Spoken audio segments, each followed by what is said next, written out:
Comment se terminent, selon vous, ces procès? Se terminent avec une victoire de la justice, nonobstant l'intrusion du politique. Comment est-ce qu'il se termine, ces procès, selon vous? Non, mais en général, se termine mal pour les prisonniers. Il se termine mal pour les prisonniers, mais vous savez, je l'ai dit dedans, Oufoué avait sa spécificité. Il sait qu'il y a un problème, une crise sociale à régler. Il utilise la justice pour régler la crise. Il met tout le monde en prison. Et puis, avant la fin de la sanction, il gracie. Non, les lois d'amnistie. Oui, c'est ça, amnistie, oui. Et il les libère. C'est comme ça qu'il faut Boigny agissait. Et vous étiez à une fois la tension tombée, il libère. Là, c'était le Houphouët-Boigny. Et même, il y en a d'autres qui reçoivent leur pécule depuis qu'ils sont partis en prison. Vous posez, je crois qu'il y a beaucoup de paradoxes que vous avez relevés dedans. Par exemple, pour le cas du complot du chat noir, vous relevez des paradoxes là également, avec Jean-Baptiste Moquet. Non, mais Jean-Baptiste Moquet, bon, enfin, je préfère dire même qu'il a eu une situation particulièrement délicate. Voici quelqu'un qui a été élu à la tête du PDCI-RDA grâce à la jeunesse du JRDA. Je ne sais pas si vous vous rappelez la jeunesse comment on appelle ça, du RDA. Ok. Rassemblement démocratique africain. Alors, on l'appelle, pendant qu'il était ambassadeur en Israël, il vient. Après, le complot du chat noir. Du chat noir, oui. On le décore, on dit que c'est un grand commis de l'État. Et on lui dit, bon, mais en aparté, il faut lui dire, bon, vraiment, les gens veulent me faire certaines choses, je préfère que tu sois le président de la Cour de sûreté de l'État que je vais mettre en place.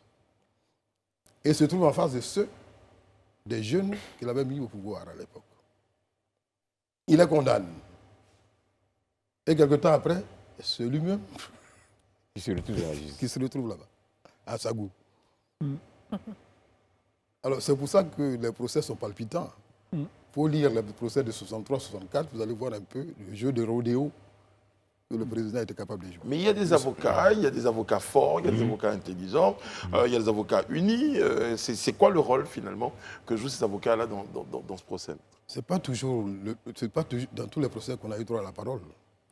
C'est-à-dire en 63-64, l'État a choisi les avocats qui devaient plaider.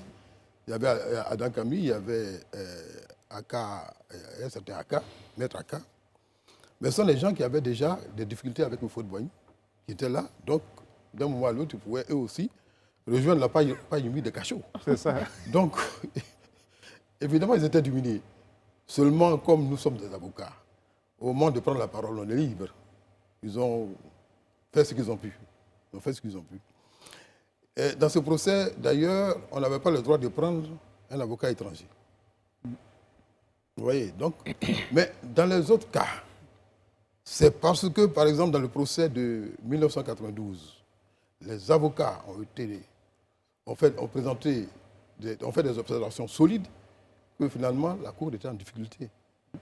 Et qu'il a fallu sortir de là par la suspicion légitime, la procédure pour suspicion légitime, dont vous avez entendu certainement parler. Oui, suspicion légitime.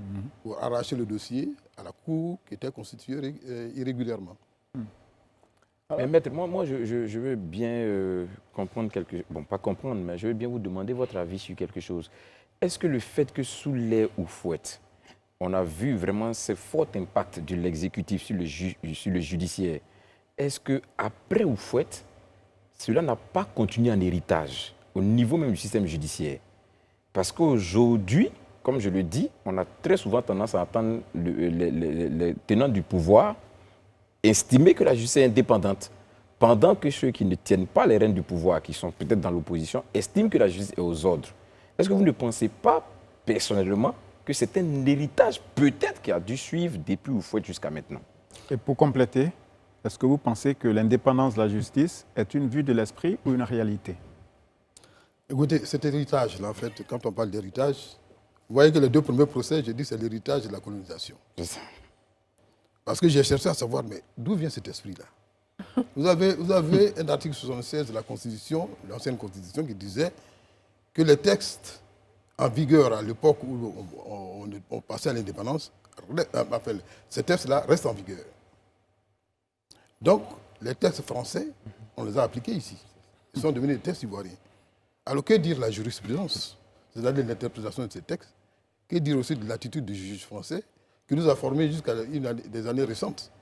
Donc j'ai dit, on va voir à peu près d'où cet esprit est venu. Donc j'ai parlé de l'héritage colonial.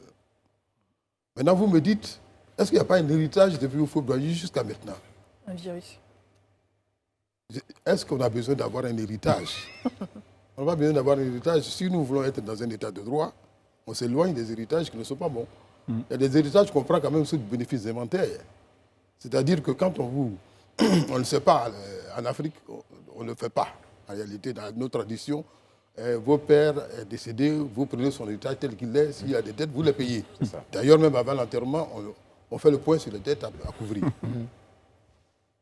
Mais l'héritage sous bénéfice inventaire existe. Si vous estimez que vous voulez faire un état des droits, vous n'êtes pas obligé de suivre la formule de Félix Houphouët-Boigny. Donc, il n'y a pas de... En quelque sorte, on ne peut comprendre ce qui se passe à l'aune de ce qui est passé.